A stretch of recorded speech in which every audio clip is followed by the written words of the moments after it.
ጤና ይስጥልን ተከበራችሁ የሬዲዮ ቤተሰቦችና አድማጮች ዕለቱን ዜናዎችና አሰማችኋለን። ዜናውን የምናሰማችሁን ሀብታሙ አስፋና ታምሩ ገላን ባለንበት ሰዓት አቆጣጠር የዛሬ መጋቢት 6 ቀን 2017 ዓ.ም ዜናዎችን ከማሰማታችን በፊት አርዕስተ ዜናውን እናስቀድማለን።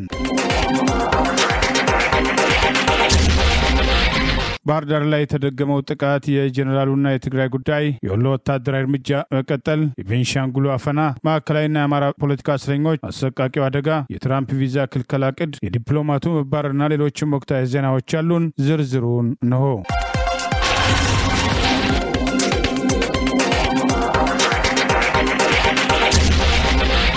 የአማራ ፋኖ በጎጃም ባህር ዳር ከተማ ዘልቆ መግባት በደህንነቱ መስሪያ ቤት ላይ ድንገተኛ ጥቃት መሰንዘሩን አስታወቀ። ያገዛዙ ባንዳዎች በሰላማዊ ሰዎች ንብረትና ሕይወት ላይ ጥቃት እየሰነዘሩ መሆኑን አስታውቋል። የአማራ ፋኖ በጎጃም አንደኛ ክፍለ ጦር የልዩ ኦፕሬሽን ቡድን ዛሬ ባህር ዳር ከተማ ዘልቆ መግባት ኖክ አደባባይ አካባቢ ከሸታ አካዳሚ ጎን በሚገኘው ያረጋ ከበደና አብይ አህመድ የደህንነት ስምሪት መስጫ ተቋም ላይ ቦምብ ጥቃት በማድረስ መሰወሩን አስታውቋል። በጥቃቱም ከፍተኛ የሆነ ቁሳዊና ሰብአዊ ኪሳራ ደርሷል ያለው የአማራ ፋኖ በጎጃም ስለ ጥቃቱ ተጨማሪ ዝርዝር መረጃ አልሰጠም። በጥቃቱ ከፍተኛ የሆነ ቁሳዊና ሰብአዊ ኪሳራ ደርሷል ሲል ዛሬ መጋቢት 6 ቀን 2017 ዓ.ም ባወጣው አጠር ያለ መረጃ ይፋ አድርጓል። ይበንዲ እንዳለ የአማራ ፋኖ በጎጃም ምክትል ቃል አቀባይ ፋኖ እስቲበል አለሙ ዘሪሁን የአገዛዙ ባንዳ የካቢኔ ሚሊሻና ፖሊስ አባላት በህዝቡ ህይወትና ንብረት ላይ ያነጣጠረ ጥቃት መፈጸማቸውንም አስታውቋል። የአብይ አሸባሪ ኃይል የሚመራው ካቢኔ ሚሊሻና ፖሊስ መቀበሪያ በአማራ ምድር አይኖረውም በማለት በአማራ ህዝብ ላይ እየደረሰ ያለውን መዓት ጎትተው ከቤት ያመጡበት እነዚህ ያስተሳሰብ ዳዎች ናቸው።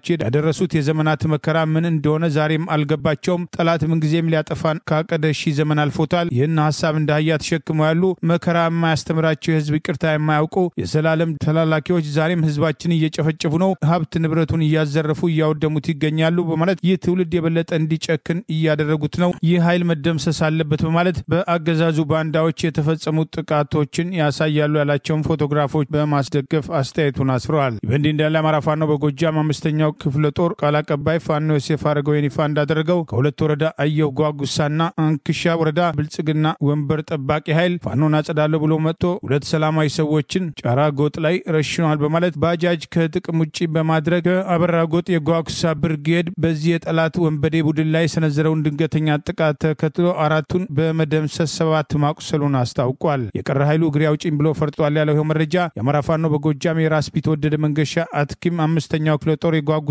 ብርጌድ ቀን በቀን ክንደ ብርቱ በመሆን ጠላት ላይ የሰነዘሩትን ጥቃት ተከትሎ በጠላት ላይ ጉዳት ማድረሳቸውን አስታውቋል። ጀራ ያመቱ አቦ የሚከበር ሲሆን በሃይማኖት ጠሉ በንጹሃን ህዝቦች መደበቅ የሚፈልግ በዓሉ በሰላም እንዳይከበር ሲያደርግ የሴቶች የእጅ ቦርሳ፣ ስልክ፣ የግለሰቦች ሶላር ሳይቀር ሲዘርፉ የፋኖ ብርጌድ የወሰደውን ድንገተኛ ጥቃት ተከትሎ ከሞተና ከቆሰለ የተረፈው መፈርጠጡን ፋኖ መሰረት አዳሙ የብርጌድ ዋና ሰብሳቢ ለክፍለ ጦሩ ሚዲያና ኮሙኒኬሽን መግለጹን የአማራ ፋኖ በጎጃም አምስተኛው ክፍለ ጦር ቃል አቀባይ ፋኖ ዮሴፍ አረጋዊን አስታውቋል። የአማራ ፋኖ በጎጃም አንደኛ ክፍለ ጦር ልዩ ኦፕሬሽን ቡድን ትላንት በተመሳሳይ ባህር ዳር ከተማ በመግባት ቀበሌ 16 ላይ በሚገኘው የክልሉ አድማ ብተና ቢሮ ላይ የቦምብ ጥቃት በማድረስ ከፍተኛ ኪሳራ ማድረሱን ጠቅሰን መዘገባችን አይዘነጋም።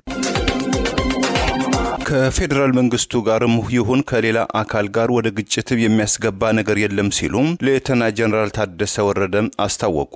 ጀነራል ታደሰ ወረደ በአዲሱ በትግራይ ክልል ጊዜያዊ አስተዳደር ውስጥ ጌታቸው ረዳን ተክተው የክልሉ ጊዜያዊ ፕሬዝዳንት ሆነው መመረጣቸው ከመቀሌ የወጡ ዘገባዎችም ገልጸዋል። ወደ አዲስ አበባ ለምክክር ብለው የመጡትም አቶ ጌታቸው ረዳ እጣፈንታቸው በአሁን ሰዓት ምን እንደሚሆን ለጊዜው አልታወቀም። በአቶ ጌታቸው ረዳ በሚመራው የትግራይ ክልል ጊዜያዊ አስተዳደር ውስጥ በምክትል ማዕረግነት እያገለገሉ የሚገኙት ሌተና ጀነራል ታደሰ ወረደ በወቅታዊ ክልል ጉዳይ ዙሪያ በትላንትናው ዕለት በመቀሌ በሰጡት መግለጫ የፌደራል መንግስቱ የክልሉን ችግሮች ለመፍታት በኃይል መፍትሄ ለመስጠት የሚያደርገውን እንቅስቃሴ አይኖርም ብለዋል። ይህን ምክንያት በማድረግም ከውጪ የሚመጣብን ግጭትም አይኖርም ሲሉም ተናግረዋል። ምንም አይነት ግጭትም ፖለቲካዊ መፍትሄዎችን የሚጎዳ ነው ያሉት ጀነራሉ ችግሩ ፖለቲካዊ በመሆኑም ፖለቲካዊ መፍትሄ ብቻ ነው የሚያስፈልገው በፍጥነት ወደ መረጋጋት የምንገባበትን ሁኔታዎች መፍጠር አለብንም ሲሉ ተደምጠዋል። በተጨማሪም ባለፉት ቀናት በክልሉ የተካሄዱት ሁኔታዎች በምን መልኩ ወታደራዊ ድርጊቶች ጋር የሚያያዝ አይደለም ያሉት ጀነራሉ በምን መልኩ ወታደራዊ ኃይልን ወደ ስልጣን የማምጣት ጉዳይ አይደለም፣ ይህም ፈጽሞ የማይሆን ነው ሲሉ ተናግረዋል። የፕሪቶሪያው ሰላም ስምምነት አደጋ ላይ መውደቅ የለበትም ያሉት ጀነራል ታደሰ ወረደ በውስጣችን ባሉ የፖለቲካ ድክመቶቻችን ምክንያት የተፈጠሩ ችግሮች በሰላማዊ መንገድ እንዲፈቱ እናደርጋለን፣ ኃይል በመጠቀም ልንፈታው የምንችለው ችግር ግን የለም ሲሉ ተናግረዋል። ከቁጥጥራችን ውጪ ልናደርገው የምንችለው እኛ ራሳችንን ያሉት ሌተን ጀነራል ታደሰ በአመለካከቱ ምክንያት የሚጠየቅና ስጋት ላይ የሚወድቅ ሰው መኖር የለበትም ሲሉ ተናግረዋል። እዚህ ያደረሱን ፖለቲካዊ ችግሮቻችን ናቸው ያሉት ጀነራል ታደሰ በአጭር ጊዜ የማስተካከሉበትና መልክ የሚይዙበትም ሁኔታዎችም ይኖራሉም ሲሉ እምነታቸውን ገልጸዋል። በህወሓት አመራሮች መካከል የተፈጠረው ችግር ለመፍታት የሃይማኖት አባቶችም ጨምሮ በተለያዩ አካላት የተለያዩ ጥረቶች ቢደረጉም ሊሳካ አለመቻላቸውን ቀደም ሲል መዘገባችን ይታወሳል። በመቀሌ ከተማ ውስጥ ውጥረት መባባሱን ተከትሎ በዶክተር ደብረጽዮን ገብረ ሚካኤል የሚመራው የህወሓት ቡድን የመቀሌ ኤፍኤም 104.4 እና የከተማዋን ከንቲባም ጽፈት ቤት መቆጣጠሩን በትላንትናው ዘገባችን መዘገባችን ይታወሳል።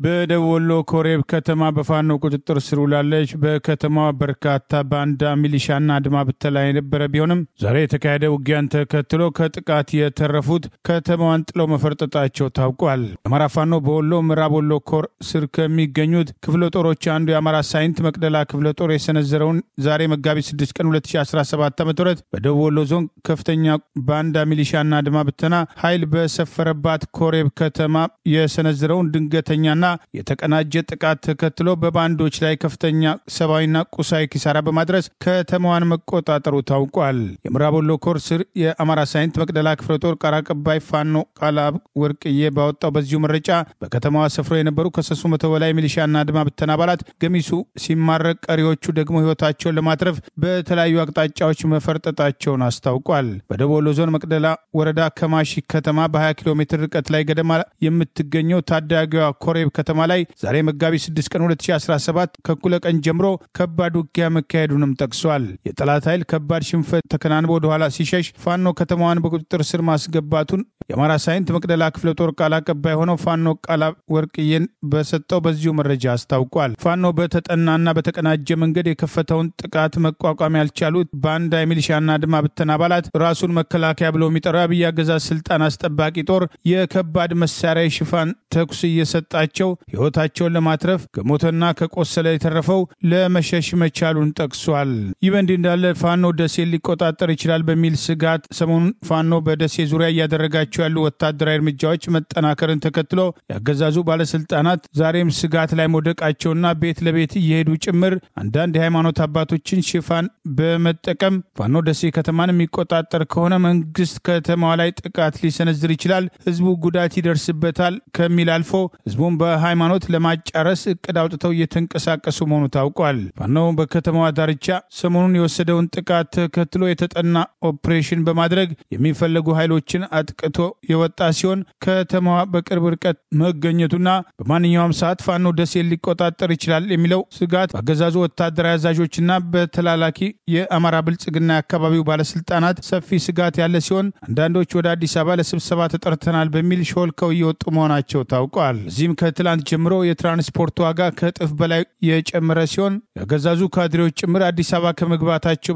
በፊት በኦሮሚያ ፖሊሶች የማንገላታትና የፍተሻ ተግባር እየተፈጸመባቸው ሲሆን የማንገላታትና የፍተሻ ተግባሩ ከሚያገለግሉት አገዛዝ እነሱም በጥርጣሬ መታየታቸው ማሳያ መሆኑም እየተገለጸ ነው። በወርካው ምሬ ወዳጆ የሚመራ አማራ ፋኖ በወሎ ቤተ አማራ ከቅርብ ጊዜ ወዲህ ሁለተኛ ድርጅታዊ ጉባኤውን አድርጎ በርካታ አደረጃጀቱን ካጠናከረ በኋላ እየወሰዳቸው ያሉ ወታደራዊ እርምጃዎች የጠናከሩና አድማሱን እያሰፋ መምጣቱን ጠቅሰን መዘገባችን አይዘነጋም።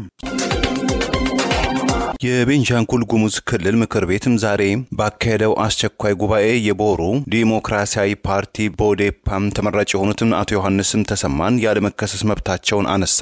የምክር ቤቱም አባሉ ያለመከሰስ መብታቸው የተነሳው ህዝብን በህዝብ ላይ የማነሳሳትን ሴራ ሰርተዋል፣ ሐሰተኛ መረጃዎችን አሰራጭተዋል፣ መንግስትን በኃይል ለመጣል ከሚጥሩ አካላት ጋርም ግንኙነት አላቸው በሚል ተጠርጥረው መሆኑም ተገልጿል። የክልሉ ምክር ቤት የዛሬው ውሳኔ ያስተላለፈው አቶ ዮሐንስም ያለመከሰስ መብታቸው ሳይነሳ በቁጥጥር ስር ከዋሉ ከአንድ ሳምንት ገደማ በኋላም ሲሆን የቦዴፓው የምክር ቤት አባል በክልሉ አድማ በታኝ ከመኖሪያ ቤታቸው ባለፈው እሁድም ከሰዓት በኋላ ተወስደው በጸጥታ ኃይሎች መያዛቸውን ባለቤታቸውና የፓርቲው አባላትም ለመገናኛ ብዙሃን ገልጸዋል። አቶ ዮሐንስ በጸጥታ ኃይሎች በቁጥጥር ስር ከመዋላቸው አስቀድሞ የጉዞ እገዳ እንደተጣለባቸው ተነግሯቸው ከአሶሳ አየር ማረፊያ እንዲመለሱ ተደርገው እንደነበረ የተገለጸ ሲሆን የምክር ቤቱ አባሉ ባለፈው እሁድ ወደ አሶሳ አየር ማረፊያ አቅንተው የነበረው የፌዴራል የህገ መንግስት ጉዳዮች አጣሪ ጉባኤም ባቀረበላቸው ጥሪ መሰረት እንደነበረም ታውቋል። የህገ መንግስት ጉዳዮች አጣሪ ጉባኤ አቶ ዮሐንስን ወደ አዲስ አበባ የጠራቸው የቤንሻንጉል ጉሙዝ ክልል ህገ መንግስት ማሻሻያ በተመለከተ እርሳቸውና ሌሎችም ሁለት የቦዴፓ የክልል ምክር ቤት አባላት በጋራ በመሆን ያስገቡትን አቤቱታ በአካል ተገኝተው እንዲያስረዱ እንደነበረም ታውቋል። ሆኖም የምክር ቤቱ አባል ካለፈው እሁድ ጀምሮ በአሶሳ ከተማ ወረዳም ሁለትም ወደሚገኘው ፖሊስ ጣቢያ በመታሰራቸው በአጣሪ ጉባኤ የሚጠበቅባቸውን የማስረዳት ሂደትም ሳይከናወን መቅረቱም ታውቋል። የምክር ቤቱ አባል በፖሊስ ጣቢያ ይታሰሩ እንጂ ያለመከሰስ መብታቸው ሳይነሳም ቃላቸውን መስጠትም እንደማይፈልጉ በተደጋጋሚ ጊዜያት ሲገልጹ የቆዩ ሲሆን የፓርቲው ምንጮች እንዳሉት በ1995 ዓ.ም የወጣው የቤንሻንጉል ጉሙዝ ክልል ህገ መንግስት ማንኛውም የክልሉ ምክር ቤት አባል ከባድ ወንጀል ሲፈጽም እጅ ከፍንጅ ካልተያዘ በስተቀር ያለ ምክር ቤቱ ፍቃድ አያዝም በወንጀልም አይከሰስም ይላል። የክልሉ ምክር ቤት በዛሬው ያስቸኳይ ጉባኤው የአቶ ዮሐንስን ያለመከሰስ መብት ከማንሳቱም አስቀድሞ ይህንን በተመለከተ በቤንሻንጉል ጉሙዝ ክልል ፍትህ ቢሮ ኃላፊው አቶ መሐመድ ሐምዲ የቀረበውን ማብራሪያ አዳምጦ አቶ መሐመድ በዚህ ማብራሪያቸው ከየካቲት አጋማሽ መደበኛ ጉባኤ በኋላ አቶ ዮሐንስ የምክር ቤቱን ክብር የሚነኩና ሞገሱን ዝቅ የሚያደርጉና ግጭቶችን የሚቀሰቅሱ ያላቸው መረጃዎችን በማህበራዊ ሚዲያ አሰራይተዋልም ሲሉ ወንጅሏቸዋል። አቶ ዮሐንስም ብሔርን ከብሔር ለማጋጨት ለመነጠል የመነሳሳት ስራ መስራታቸውን ሐሰተኛ መረጃዎችን ማሰራጨታቸውና መንግስትን በኃይል ለመናድ ከሚጥሩ አካላት ጋር ግንኙነት እንዳላቸው አመላካች መረጃዎች እንዳሉ የፍትህ ቢሮ ኃላፊው ለምክር ቤቱ አስረዳታቸውም ታውቋል። በዛሬው አስቸኳይ ጉባኤ የተገኙ የምክር ቤት አባላት አቶ ዮሐንስ ከግብረ አበሮቻቸው ጋር በመሆን በአመራር አካላት ብሔርና ግለሰቦችን የተመለከቱ መረጃዎችን በማህበራዊ ሚዲያ ሲለቁም እንደነበረ መናገራቸውን የቤንሻንጉል ጉሙዝ ክልል ምክር ቤት ጽህፈት ቤት ያወጣው መረጃ ያመለክታል። የቀረበለትን ማብራሪያና የአባላትን አስተያየት ያዳመጠው የቤንሻንጉል ጉሙዝ ክልል ምክር ቤት የአቶ ዮሐንስን ያለመከሰስ መብት መነሳትን በሙሉ ድምጽ ማጽደቁን የምክር ቤቱ ጽህፈት ቤትም አስታውቋል። የቤንሻንጉል ጉሙዝ ክልል ምክር ቤት ካሉት 99 መቀመጫዎች 88ቱ የተያዙት በገዢው የብልጽግና ፓርቲም ሲሆን የጉሙዝ ህዝብ ዲሞክራሲያዊ ንቅናቄ ጎሄድን 8 ተወካዮችና የቦዴፓም 3 ተመራጮችን ቀሮቹ መቀመጫዎችን ይዘዋል። በዛሬው የክልሉ ምክር ቤት አስቸኳይ ጉባኤ በእስር ላይ ከሚገኙት አቶ ዮሐንስ ውጪ ሁለቱ የቦዴፓም የክልል ምክር ቤት አባላት አለመገኘታቸው ታውቋል።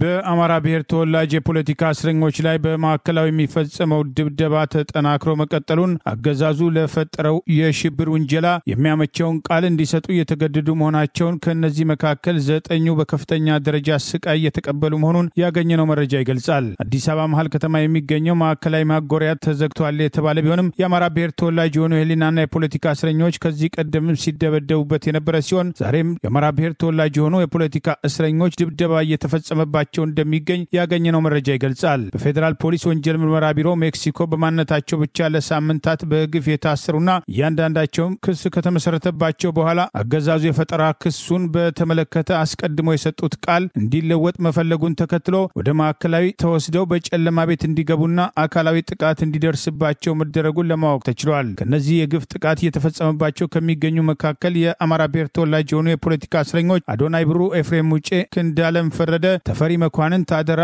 አማረ፣ ተሾመ እንግዳ፣ ታደሰና ሌሎችም እንደሚጠቀሱ ያገኘነው መረጃ ይገልጻል። ከሳምንት በፊት ሙሉቀን አበባውና ወርቁ ገብሬ በተባሉ የአማራ ብሔር ተወላጆች ላይ ተመሳሳይ አሰቃቂ ድብደባ በማዕከላዊ መፈጸሙን ጠቅሰን የዘገብን ሲሆን እነዚህ የህልውናና የፖለቲካ እንዲሁም የአማራ ማንነታቸው እንደ ወንጀል የተቆጠረባቸው የግፍ እስረኞች ከስርዓቱ በላይ ስርዓት እንሁን በሚሉ በአዲስ አበባ ፖሊስ ኮሚሽን ማዕከላዊ ወንጀል ምርመራው ቢሮ በሚገኙ ያገዛዙ ካድሬዎች በጨለማ ክፍል ጭምር በማስገባት በምርመራ ስም አካላዊ ጥቃትና ስነ ልቦናዊ ጫና እየተፈጸመባቸው በማንነታቸው ሳቢያ እየተሰደቡና እየተዋረዱ መሆኑን ከውስጥ አዋቂዎች የወጣው መረጃ ይገልጻል። እነዚህ እስረኞች በሜክሲኮ የሰጡትን ቃል እንደገና አሻሽለው በሚፈልጉት መንገድ ራሳቸው ለመወንጀል በሚያስችል መልኩ ተገደው እንዲናገሩ ያልተናገሩትም ከድብደባና ማሰቃየት በኋላ ያገዛዙ ካድሬ መርማሪዎች በጻፉት ላይ በግዳጅ እንዲፈርሙ መደረጋቸውን ይኸው መረጃ ጠቅሷል። አማራ ሆነው የተገኙ ሁሉ በማንነታቸው ብቻ ከየመኖሪያ ቤታቸውና ከየስራ ቦታቸው ታፍነው ተወስደው ፋኖ ደጋፊ ነህ በሚል ዘርፈ ብዙ ጥቃት ከሚፈጸምባቸው የአማራ ስቃይ ቦታዎች መካከል በአዲስ አበባ የተለያዩ ክፍለ ከተሞች በሚገኙ ፖሊስ መምሪያዎች ጣቢያዎች የሚፈጸመው ማንነት ተኮር እገታ፣ አፈና፣ ስወራና እስር በተጨማሪ ቀደም ሲል አብይ አህመድ ስልጣን ከወጣ በኋላ ዘግተነዋል በሚል በሐሰት ያልዘጉትና የአማራ ብሔር ተወላጆች በተደጋጋሚ የሚሰቃዩበት ማዕከላዊ እንዲሁም የፌዴራል ፖሊስ ወንጀል ምርመራ ቢሮ ሜክሲኮ በሚገኘው በቋሚነት ግፍ የሚፈጸምባቸው ሲሆን በኦሮሚያ ክልል ገላን የሚገኘው የልዩ ኃይል ማሰልጠኛ የአማራ ብሔር ተወላጅ የሆኑ የህሊናና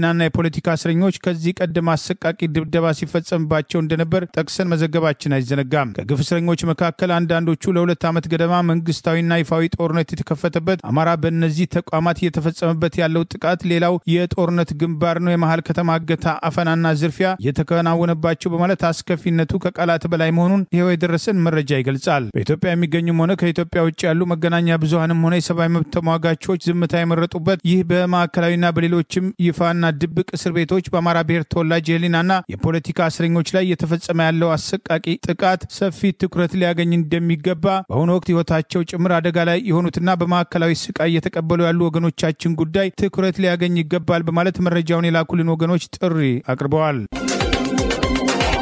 በአማራ ህዝብ ላይ ህገወጥ ጦርነት የፈጸሙና የአማራ ህዝብን የጨፈጨፉ ለፍርድ ሳይቀርቡ ትግሉ ወደ ኋላ እንደማይል ተገለጸ። በኢትዮጵያ ሰማይ ስር የአማራ ህዝብን የጨፈጨፉ የጦር ወንጀል የፈጸሙ የጥቁር ፋሺስት ቡድን አብይ አህመድና ካድሬዎቹ በህዝብ አደባባይ ለፍርድ ሳይቀርቡ በአማራ ሞትና መፈናቀል ስልጣን አደላድለው በባንዳነት አማራን ለእርድ ሲያመቻቸው የኖሩ ብአዴኖች እየተለቀሙ ለህዝብ ፍርድ ሳይቀርቡ ፍጥነቱን የሚቀንስ የህልውና ትግል አልጀመርንም በማለት አገዛዙ የአማራ ክልል የተኩስ አቁም እንዲያደርግ በተቆጣጠረው ኮሚሽን በኩል ጥያቄ ባቀረበ ማግስት የፋኖ አመራር ምላሽ ሰጠ። የአማራ ፋኖ በጎጃም ዋና ቃል አቀባይ ፋኖ ማርሸት ጸሐው አብይ አህመድ በራሱ ቁጥጥር ስር ያለ አገራዊ ኮሚሽን የአማራ ክልልን አጀንዳ ሰበስባለሁ በሚል አብይ አህመድ አማራ ህዝብ ላይ ጦርነት ካወጀ በኋላ በመፈንቅለ መንግስት ወደ ስልጣን ያወጣው የክልሉ ፕሬዝዳንት አረጋ ከበደ የተናጠል ተኩስ አቁም እንዲያደርግና የታሰሩ የፖለቲካ እስረኞችን ከአማራ ክልል እንዲፈታ የሚል ጥያቄ በቀረበ ማግስት በሀገር ሽማግሌ በሃይማኖት አባቶች ሽፋን ያገዛዙን ጉዳይ ለማስፈጸም የሚንቀሳቀሱ ከድርጊታቸው እንዲቆጠቡ ማስጠንቅቀዋል። በአማራ ህዝብ ላይ የተከፈተውን ህገወጥ ጦርነት ተከትሎ የአማራ ህልውና ትግል ላይጨረስ ያልተጀመረ በድል ሲጨረስም የእኩልነት የፍትህ የአንድነትና የነጻነት መንግስት መስርቶ የሚመራ ይሆናል በማለት ወንጀለኞችን ለፍርድ ከማቅረብ በመለስ የሚደረግ ድርጊት እንደሌለ ሲፈልጉ በምክክር ኮሚሽን ሲፈልጉ በሰላም ካውንስል ሌላ ጊዜ በሽምግልና ሲደላቸው በሃይማኖት ሰበብ እየመጡ የሚገኙ አሮጌ ጭራቆች አሞሮች በዳዴ እየሄዱ በድድ እየበሉም ቢሆን በአማራ ሞት የእርጅና ስንቅ እየቋጠሩ የቀብራቸውን ሰንበሌጥ እያሟሉ ያሉ በመሆናቸው አጥብቀን የምንታገላቸው ይሆናል በማለት በእንዲህ አይነቱ ድርጊት የተሳተፉና እየተሳተፉ ያሉ ያገዛዙን አበል ከመብላት አልፈው የአማራ ህዝብን ትግል በሽምግልናና የሃይማኖት አባት ስም ለማደናቀፍ የሚደረጉ ሙከራዎች ተቀባይነት እንደሌላቸው ዘርዘር አድርጎ በጠቀሰው አስተያየት አስፍረዋል። አብይ አህመድን ለማንገስ እየተንቀሳቀሰ ነው የተባለውና በአገዛዙ ቁጥጥር ስር ያለው ሀገራዊ ኮሚሽን በአማራ ህዝብ ላይ የተከፈተውን ጦርነት ተከትሎ በተለያዩ ጊዜያት አጀንዳ እሰበስባለሁ በሚል አልፎ አልፎ ከሚያደርጋቸው እንቅስቃሴዎች አልፎ ሰሞኑን ባህር ዳር ላይ ከነ አረጋ ከበደ ጋር ስብሰባ በማድረግ አረጋ ከበደ ያላወጀውን ጦርነት ተኩስ አቁም እንዲያደርግና የታሰሩ ያላቸውን የፖለቲካ እስረኞች ከአማራ ክልል እንዲፈታ ብለው ጥያቄ ያቀረቡ የኮሚሽኑ ኮሚሽነሮች የአብይን ማዘናጊያ ወደፊት በማምጣት በአማራ ህዝብ ላይ የተከፈተውን ጦርነት ተከትሎ እየደረሰ ያለውን ጥቃት ወደ ጎን በማድረግ ኮሚሽኑ በማዘናጋት አብይን ለቀጣዩ ስልጣን መንገድ ለመጥረግ የተሰጠውን ተልዕኮ እየተወጣ ነው የሚል ወቀሳ ሲቀርብ ቆይተዋል። ይህ ሀገራዊ ምክክር ኮሚሽን አዲስ አበባን ወደ ኦሮሚያ ሞያሌና ድሬዳዋን ጨምሮ ከዚህ ቀደም ከኦሮሚያ ክልል አጀንዳ ሰብስብ ያለው በሚል የኦሮሞ ብልጽግና ኦህዴድ ኦነግ ኃይል የሰጣቸውን አጀንዳዎች አጉልተው እንዲደመጥ ማድረጋቸውን ተከትሎ ተቃውሞ ሲቀርባቸው የነበረ ሲሆን ይህኑ ተልዕኮ ለመፈጸምና አብይን ወደ ፕሬዝዳንታዊ አስተዳደር ለመቀየር በህገ መንግስት መሻሻል ስም ቀጣዩን ስልጣን ለማመቻቸትና እስከ ቀጣዩ ምርጫ ድረስ ይህኑ ተልዕኮ ተልዕኮ ለመፈጸም በአንድ ዓመት ጊዜ ኮሚሽኑ የተሰጠው የሥራ ጊዜ ካለቀ በኋላ የተራዘመ ሲሆን ኮሚሽኑ እምነት የማይጣልበት የኦሮሞ ብልጽግና ፓርቲ ጉዳይ አስፈጻሚና የሀገሪቱን የፖለቲካ ችግር ሊፈታ የማይችል መሆኑ በተደጋጋሚ በወቀሳ ሲነሳ መቆየቱ አይዘነጋም። እስር ላይ ከሚገኙ የአማራ ብሔር ተወላጅ የህሊናና የፖለቲካ እስረኞች መካከል ጸሐፊና መምህርት መስከረም አበራና ኤርሚያስ መኮንን በየበኩላቸው ኮሚሽኑ የአማራ ህዝብ ውክልና የሌለው በአገዛዙ ቁጥጥር ስር ያለና በ1983 አማራን ያገለለው የሽግግር ሂደትን የሚያሳካ ተመሳሳይ ተልዕኮ ያለውና የኦሮሞ ብልጽግና ኦነግ ኃይልን ጉዳይ ለማስፈጸም የተቋቋመ መሆኑ አማራ በዚህ ኮሚሽን ውክልና የሌለውና በአማራ ስምም ምንም አይነት እንቅስቃሴ ማድረግ ከተጠያቂነት እንደማያድን በጊዜው ሰፋ ባለ ማብራሪያ ጥሪ ማቅረባቸው አይዘነጋም። በዛሬ ዕለት አመሻሽ ላይ ከመንፈሳዊ ጉዞ እየተመለሱ የነበሩ የሻሸመኔ ወጣቶች መኪናው ፍሬን በመበጠሱ ምክንያት በወላይታ ዞን ዳሞት ወይዴም ወረዳ ውስጥ በዴሳ ወንዝም ተገልብጠው እስከ አሁን ድረስ የ20 ሰዎች ህይወት ማለፉን ለጊዜው በቁጥር ባልተገለጹት ላይ ከባድና ቀላል የጉዳት አደጋ መድረሱን ከወረዳው ፖሊስም ጽፈት ቤት የተገኘ መረጃ ገልጿል። ከአርባ ምንጭም ዘጊቲ አቦ አመታይ ንክስም በዓል እየተመለሱ የነበሩ የሻሸመኔ ከተማ ቅዱስ ሚካኤል ቤተክርስቲያን ወጣቶች የመኪና ፍሬን በመበጠሱ በበዴሳ ወንዝ ውስጥ በመገልበጡ 20 ሲሞቱ 16 ከባድ ጉዳት 6 ቀላል ጉዳትና 4 በሰላም የተረፉ ሲሆን ከጉዳዩም ክብደት አንጻር ተጨማሪ ሞትም ሊመዘገብ ይችላልም ተብሎ ተሰክቷል። ወላይታ ታይምስ አደጋው እንደደረሰ የገለጸ ቢሆንም የፍሬን ብልሽቱ ለምን ሊገጥም እንደቻለና አሽከርካሪው ላይ የደረሰ ጉዳት ስለመኖሩ ወይም በህይወት መኖሩ አለመኖሩ ከዛም በተጨማሪ በቁጥጥር ስር ስለመዋሉ አለመዋሉ ለጊዜው አልተገለጸም። በኢትዮጵያ ውስጥም ከቅርብ ጊዜያት ወዲህ በከባድ ፍጥነትና በግዴለሽነት የሚያሽከረክሩ አሽከርካሪዎች የራሳቸውንና የተሳፋሪዎችን ህይወትም ለአደጋ እየጋረጡ መምጣታቸውን የሚያሳዩ መረጃዎች በስፋት እየወጡ መምጣታቸውን ቀደም ሲል መዘገባችን ይታወሳል። ይበዚህ እንዳለ በደቡብ ኢትዮጵያ ክልል ጎሬ ዞን ጎርካ ወረዳ የተንሰራፋው የልጃገረዶችና የሴቶች ተማሪዎችም ዘግናኝ ጠለፋ የታዳጊ ሴቶችን ደህንነትና የመማር መብት አሳጥቶ ወላጆቻቸውና የአካባቢው ማህበረሰብን በሙሉ ለሽብር ህይወትም ዳርጎ መቆየቱም ተገለጸ። KWT 35 አድቮኬሲ እንደገለጸው ካለፈው መጋቢት 2016 ዓ.ም ጀምሮ የተከፈተው ዘመቻም የተወሰነ ውጤት ቢያስገኝም በጠለፋ ወንጀል ፈጻሚነትም ተጠርጥረው ለህግም እንዲቀርቡ ትዕዛዝ የወጣባቸው ሰዎችም ለህግ ባለመቅረባቸው የአደባባይ ጠለፋው ዳግም እንዳገረሸበትም ተመልክቷል። በገበያዎች ዕለት በአደባባይ በህዝብ ፊትም ታዳጊዎችን ጠልፎ እየደበደቡ የመድፈርና ጎትቶ የመውሰድ መጠን መቀነሱ የተስተዋለ ቢሆንም በደቡብ ኢትዮጵያ ክልል ኮሬ ዞን በልጃገረዶች በተለይም በሴት ተማሪዎች ላይ የሚፈጸመው ጠለፋ እንዲያስቆሙ ለዞኑ ባለስልጣናት ከዜጎችና ከኢትዮጵያ ሰብአዊ መብቶችም ኮሚሽን ጭምር ውትወታ ቢደረግባቸውም ባለስልጣናቱም ጠላፊዎቹን ለህግ ለማቅረብ ፈቃደኛ ባለመሆናቸው የታዳጊ ሴቶችም የመማርና የደህንነት መብታቸው መጣስም ተባብሶም ቀጥሏልም ተብሏል። ባለፈው ጥር 9 2017 ዓ.ም የተጠለፈችው የኬሌም ከፍተኛ ሁለተኛ ደረጃ ትምህርት ቤትም የ11ኛ ክፍል ተማሪ የሆነችው ከ10 ቀን በላይ ታፈና ከቆየች በኋላም በቤተሰቦቿም ጽናትና በፖሊስም ጥረት ከጠላፊዎቿ ነጻ ብትወጣም ጠላፊዎቿ ግን እስከ አሁን ድረስ ለህግ አለመቅረባቸው በርካታዎችን አስቆጭቷልም አሳዝኗል። ባለፈው ጥቅምት 22 2017 ዓ.ም ጎርካ ወረዳ ጄጄላም ከተማ ማክሰኞና አርብም ከሚውለው ገበያ ወደ ቤቷ ስትመለስም ተጠልፋ ላለፉት 135 ቀናት በጠላፊዎቿ እጅ የወደቀችው ብርቱካን ኤፓም ኤርዞም ጉዳይ ጨምሮ የበርካታ ልጃገረዶችና ሴቶችም መጠለፍና መደፈር ስጋት ያሳደረባቸው ወላጆችና የአካባቢው ነዋሪዎች የሴቶቹና የተማሪዎቹን ስም ዝርዝር በመግለጽ ለኮሬ ዞን ፍትህ መምሪያም ማመልከቻ ቢያቀርቡም አግባብነት ያላቸው የፍትህና የጸጥታ አካላትም ተገቢውን እርምጃ አለመውሰዳቸው ችግሩን እያባበሰው እንደሚገኝ ተገልጿል። በግፍ እስር ላይ የሚገኙት የአማራ ብሔር ተወላጅ የህሊናና የፖለቲካ እስረኞች መካከል አቶ ዮሐንስ ቧያለው በልብ ህመም ሳቢያ ትላንትና ፍርድ ቤት አልቀረቡም። አቶ ክርስቲያን ታደለ የአገዛዙ አቃቤ ህግ ሂደቱን ለማጓተት የሚያደርገውን ሙከራ ተቃውመዋል። ስሙን ሳይቀር ያጭበረበረው አቃቤ ህግ ምስክር ማጥሪያ የተባሉ ጥያቄዎች መልሰዋል። የአማራ ክልል ምክር ቤት አባልና ያለመከሰስ መብታቸው ሳይነሳ ታስረው ከፍተኛ ጥቃት የተፈጸመባቸው አቶ ዮሐንስ ቧያለው ትላንት ጉዳያቸው በፍርድ ቤት የታየ ቢሆንም አቶ ዮሐንስ ዮሐንስ ቧያለው በልብ ህመም ሳቢያ ከአንድ ሌላ የፖለቲካ እስረኛ ጋር ፍርድ ቤት አለመቅረባቸው ታውቋል። አቃቢ ህግ ምስክር በጊዜው ማሰማት አለመቻሉን ተከትሎ የምክር ቤት አባሉ አቶ ክርስቲያን ታደለ ቅሬታ ማቅረባቸውም ታውቋል። በፌዴራል ከፍተኛ ፍርድ ቤት ልደታ ምድብ ችሎት ትናንት መጋቢት 5 ቀን 2017 በተለያዩ መዝገቦች ክስ የቀረበ ሲሆን በእናቶ ዮሐንስ ቧያለው መዝገብ 52 ሰዎች በተካተቱበት ከመካከላቸው 16 በስር ላይ የሚገኙ ተከሳሾችና 6ቱ የአማራ ብሔር ተወላጅ የፖለቲካ እስረኞች ኮሎኔሎቹ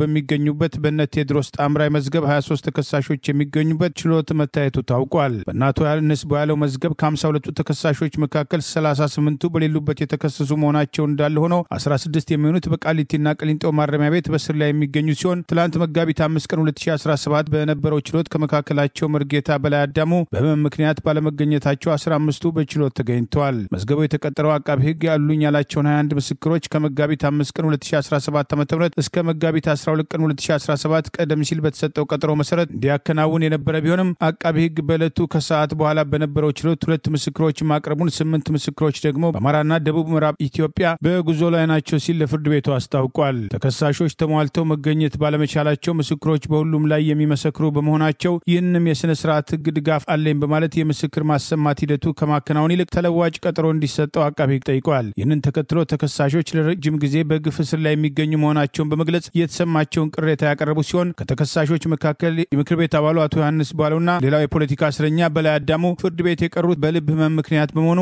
ይህም በበቂ ምክንያት የቀሩ ስለሆነ ፍርድ ቤቱ የምስክርነት ሂደቱን ሳያቋርጥ እንዲቀጥል መጠየቁ ታውቋል። የሥነ ስርዓት ህጉን ፍትህን ለማውሰብሰብ ሳይሆን ለማሳለጥ ብንጠቀምበት ጥሩ ነው ሲሉ ተከሳሾች ቅሬታ ያነሱ ሲሆን ምክር ቤት አባሉ አቶ ክርስቲያን ታደለ በበኩላቸው የምስክርነት ሂደቱን እንደማይቀጥል እየታወቀ እኛና ቤተሰቦቻችን እንድንጉላላ መደረጉ በጣም አሳዛኝና ቅንነት የጎደለው ተግባር ነው በማለት የአቃቢ ህግን ተግባር ነቅፈዋል። የፌዴራል ከፍተኛ ፍርድ ቤት አቃቢ ህግ የጠየቀው የሥነ ስርዓት ህጉን ጠቅሶ ስለሆነና ምስክሮች በሁሉም ተከሳሾች ላይ የሚመሰክሩ ስለሆነ በሥነ ስርዓት ህጉ መሰረት ተከሳሾች ተሟልተው ቀርበው እንዲሰሙ በሚል ለመጋቢት 8 ቀን 2017 ዓ.ም ተለዋጭ ቀጠሮ መሰጠቱ ታውቋል። ይህ በእንዲህ እንዳለ 6 የአማራ ብሔር ተወላጅ ኮሎኔሎች በተካተቱበት በእነ ቴዎድሮስ ጣምራይ የህሊናና የፖለቲካ እስረኞች መዝገብ የአቃቢ ህግ ምስክር በመሆን የሚመሰክረው ብቻ ሳይሆን ስሙን ጭምር በመለወጥ ሐሰተኛ ምስክርነት እየሰጠ የሚገኘው ግለሰብ ትናንት ለ9ኛ ጥያቄ አስቀድሞ ለቀረበለት መስቀለኛ ጥያቄ አቃቢ ህግ ማጥሪያ ያለውን አስጠንቶ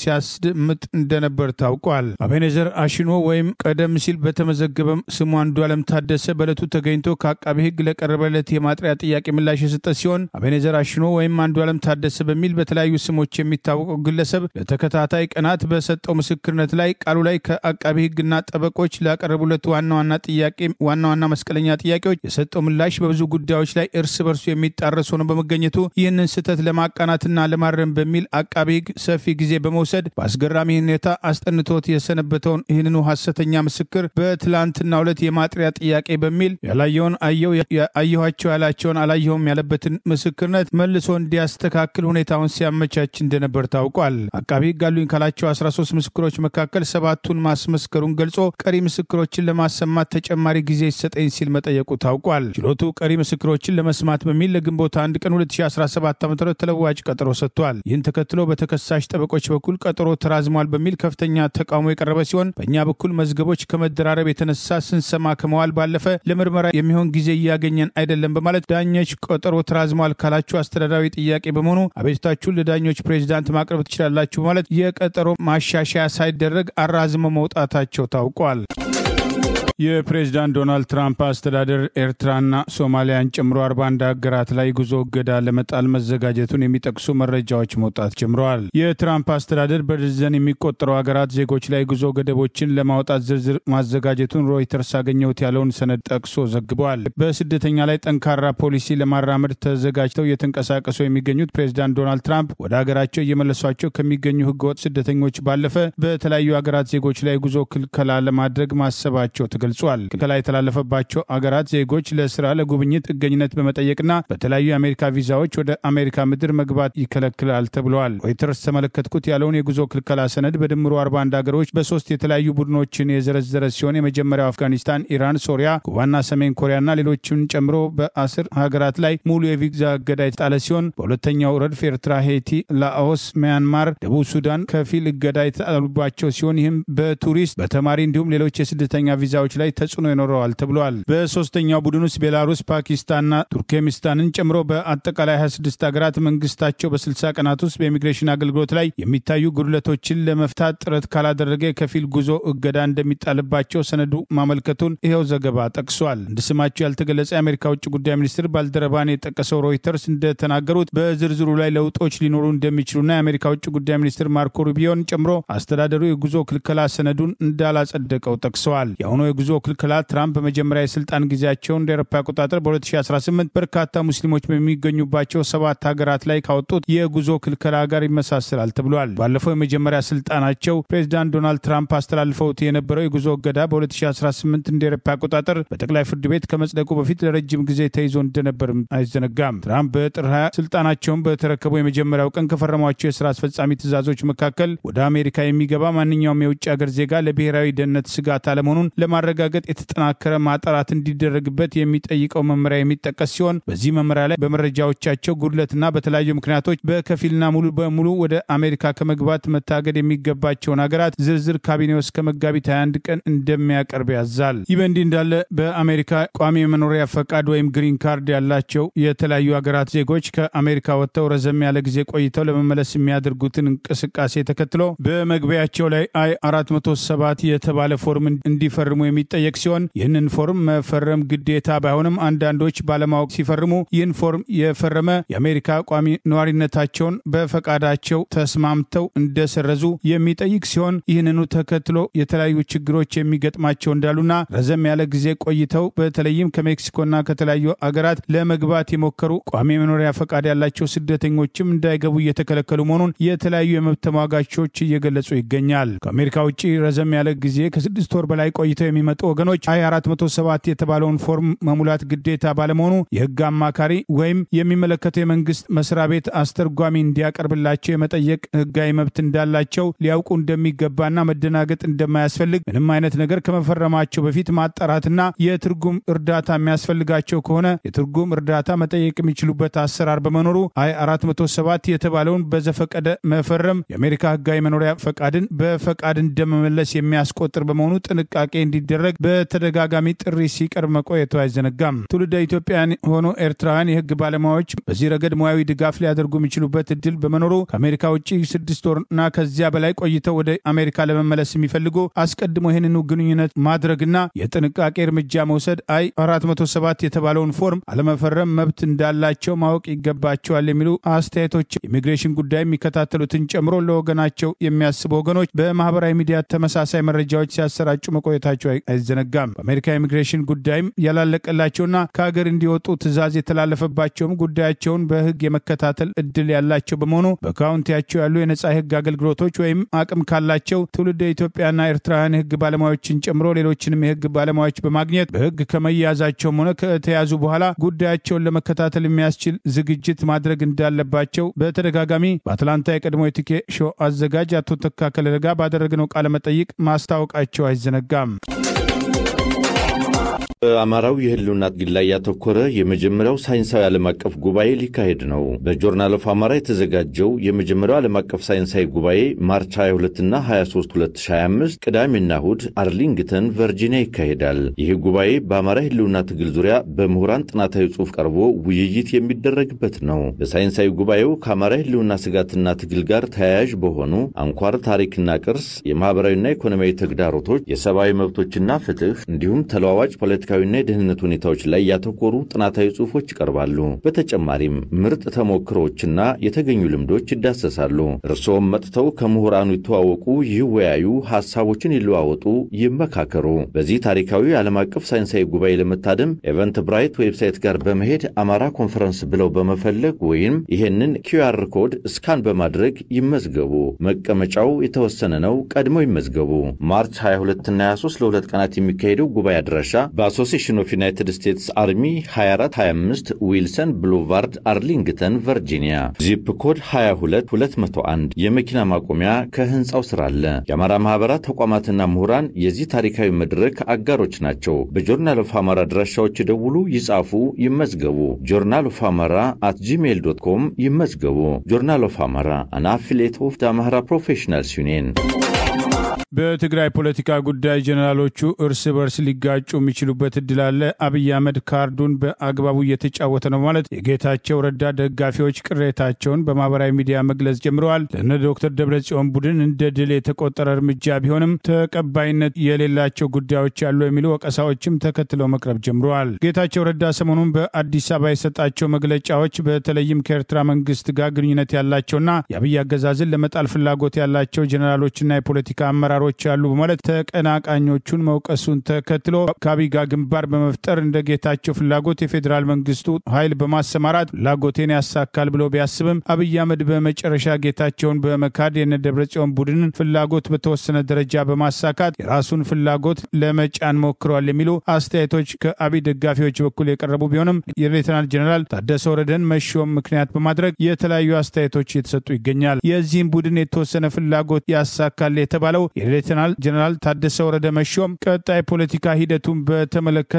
አብይ አህመድ ኤርትራን ለመውረር የነበረውን እቅድ ተከትሎ ህወሓት ግንባር ፈጥሯል የሚለውን ስጋት በተወሰነ ደረጃ ለመቅረፍ የወሰደው እርምጃ አካል አድርገው መግለጽ የጀመሩ ወገኖች አሉ። ሌተናል ጀነራል ታደሰ ወረደ ወደ ትግራይ ከተመለሰ በኋላ ትላንት ማምሻውን ዶክተር ደብረጽዮን ገብረ ሚካኤል ከአብይ አህመድ ጋር ለመወያየት አዲስ አበባ የገቡ ሲሆን ዛሬ ውይይቱን ተከትሎ በወጡ መረጃዎች ሌተናል ጀነራል ታደሰ ወረደ ከምክትልነት በዋናነት የትግራይ ጊዜያዊ አስተዳደርን እንዲመሩ ተልዕኮ የተሰጣቸው ቢሆንም የህወሓቱ መሪ ዶክተር ደብረጽዮን ገብረ ሚካኤል በብልጽግና ወኪልነትና በክህደት ሲከሱ የነበረው ጌታቸው ረዳ ከስልጣን እንዲነሳ ያቀረበውን ጥያቄ ተከትሎ በትግራይ ጊዜያዊ አስተዳደር ውስጥ የአብይ የትግራይ ብልጽግና እንዲካተት የፌዴራል መንግስቱ ወኪልም በትግራይ ጊዜያዊ አስተዳደር ውስጥ ውክልና እንዲያገኝ እቅድ በማቅረብ የጀነራሉን መሾም ሁኔታዎችን አመቻችቷል በማለት ይህ ደግሞ የትግራይ ወታደራዊ አዛዦች ፍላጎትን ይቃረናል በሚል ቀጣዩን ሂደት በስጋት የሚያዩም አስቀድሞ ይደግፉ የነበሩና በአሁኑ ወቅት እየተቃወሙት የሚገኙ የጌታቸው ረዳ ደጋፊዎችም ስጋታቸውን ማንሳት ጀምረዋል።